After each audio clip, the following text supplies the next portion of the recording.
Hey y'all, it's Dorothy from PrepInYourStep.com, and today I have a really kind of requested video to do for y'all. I've gotten a lot of requests on Twitter, so if you don't follow me on there, definitely go to the down bar. I have all of the links to my social media.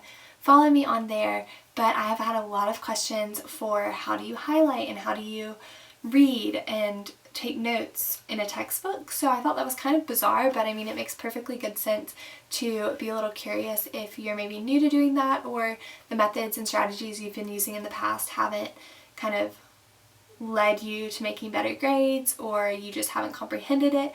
So I'm going to share my tips with y'all on how I go through a textbook and read a chapter and then take notes on it to try to make sure that I remember it and comprehend the information. So again, these are just my tips. I say this in a lot of videos, but I just want y'all to be clear that these are not like at all scientifically backed. I mean, if they are, that's coincidental. It's not because I've been checking up on this. But these are just what work for me and the methods that I use. I'm a junior in college if you've just discovered my channel or are curious. So I do have a couple years of college education behind me to understand what it takes for me to understand what a textbook is trying to ask. A lot of the times I will go through and read a textbook and then go back and have to relook at things because I haven't comprehended it. So staying focused is something that's really important, and I'll talk about all those tips once I get into the video, but just keep in mind that there are a lot of different ways that may work for you, and I'm just mentioning a couple that I use because y'all have been curious. So I hope y'all enjoy, and let's jump into the tips. Okay, so first off, one of the questions that was asked to me was, do you do your reading before class or after class? And that's a really great question. It kind of depends. So when you're in college, you get a syllabus and your teacher lists everything out, and a lot of times they'll specify if they want it, the homework, which is a lot of times what the reading is, done before class or after class, or how that relates with the chapter you're reading. So I base mine off of what the teacher expects. So if the teacher wants me to read before class, then I try to read before class. Sometimes I have to go back and like look at stuff after class just to, fully understand and comprehend what the teacher was saying in class and how that relates with what the book says. But I try to do most of my reading beforehand so that I'm not confused and introduced to a topic that I know nothing about when I'm sitting in class and being lectured to. So I just take my textbook and will open it to whatever chapter, and I'll just have a highlighter in my hand and I'll start reading and highlight things that are important to me. This is the tricky part with this video. I can't like tell you what to highlight because it's all based upon like the subject matter and the chapter you're reading and the book and all of that. So I'm sorry if you thought that this video was like, this is what you need to highlight, because there's no way to know what you need to highlight in every single book. It is just based on what you think your teacher will think is important and what the key facts that the author of the book is reiterating. So I will just sit there and read through the chapter, highlighting different key points. If they're talking about like 3 ways to do something, I'll make sure I highlight those 3 points and I can write those down later.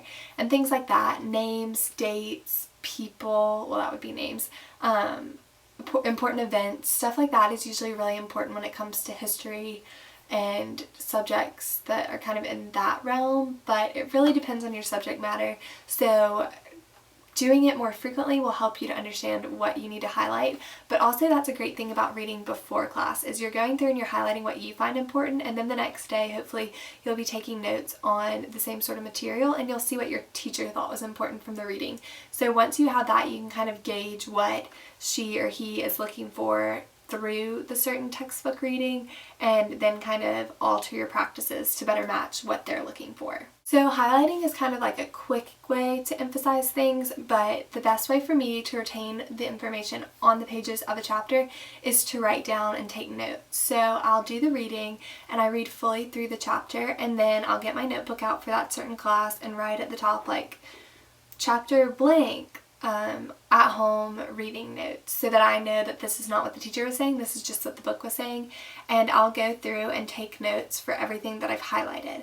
But what's most important with this and what will make you remember it better is if you rephrase what's on the text. Putting things into your own words helps you remember the information better, and it shows that you've comprehended what the text is saying. So that's my best advice when taking notes after highlighting through a chapter, because if you're just writing down word for word what the author of the textbook says and putting it on your piece of paper, then you're not going to remember it and you're likely going to be like completely zoned out during that time. Rephrasing the text is so important. Another thing I do while reading is I'll also keep a pen next to me and I will make little annotations on the side of my textbooks.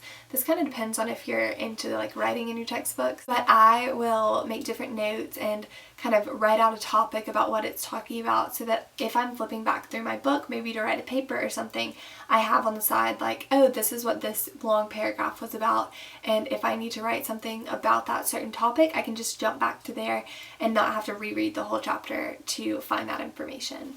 It's also really important when you're reading through your textbook not to just skip over the headings of different things, because that's basically giving you a summary of what you're going to be reading about. So by knowing that in advance, you kind of know what to look for. So it's really important not to just skim through those. And it kind of clarifies the big ideas that the author is getting at. And that's what you're doing. You're trying to find the big ideas and the details of what your author is getting at in the textbook. So that's your whole purpose for reading through things. So you may as well read those titles. So after you've taken notes on the certain text and they're in your notebook, it's really important to read back through those notes. I know that can seem kind of time consuming and monotonous, but it helps you to remember it. And if you do the same sort of thing where you take a highlighter and highlight key phrases in those notes, it makes it so that flipping back through them later on and studying for a test is a lot easier. So I know that sounds like a lot of work, but once you get into the habit of doing it, it doesn't really take that long, and it makes it so that you're more prepared prior to the night before the test when you should be studying. So that's just a great way to like go into class ready and have everything you need to know already labeled out, and then you can go back in and rephrase that later if you need to. And then you can also go through and underline or highlight different key facts that they said, and then you can parallel the two notes. So if it's really important in the text and with the teacher saying it, then you more than likely need to know that for an assessment later on. I recommend after class going through your notes within 24 hours, at least before the next class time. Going through your notes is a great way to just re-emphasize that information and look back over some things that you may have missed while you were just writing them down frantically. So I really like to leave class, and if I don't have another class after it, just go somewhere and sit down and read through my notes and underline and highlight the most important things that were said, or like the key vocabulary terms or dates and things like that, so that I am just more aware of what was told to me in class. Because in class you're just so frantic and trying to get all of the information down that sometimes you really don't retain it, and that's a great way to kind of get yourself into the routine of retaining the information. Also, some textbooks have a summary at the end of a chapter, and that is a great way to make sure that you've really comprehended everything that the textbook is getting at, because that's their way of classifying the most important information they talked about. So if you are completely on track and kind of got through all that they summarized, then your textbook reading was efficient and you did a great job. But another thing that you can do to make sure that you're understanding it even further is to create questions based on what you've highlighted. So this is something that you could do before studying for a test, and just kind of like go through your notes, look at them, have a separate piece of paper, and come up with kind of quiz related questions for each of the concepts, so that you know what the notes are getting at and what the answer to that question could possibly be. If you find that you're kind of falling asleep or dozing off or getting through a whole page and not knowing a word that it said, try reading aloud. I know it takes more time, but it helps you to stay awake and stay focused, because you are just actively reading it and you're not just passively sitting there and going through and highlighting and going through the motions and not really understanding what it's saying. You can also go in and create study guides later on, and if y'all want to see how I create a study guide and study for tests, definitely let me know. I know this video is like kind of all over the place, but I'm just kind of spitting out different tips that I have and what works for me. So if you do want to see a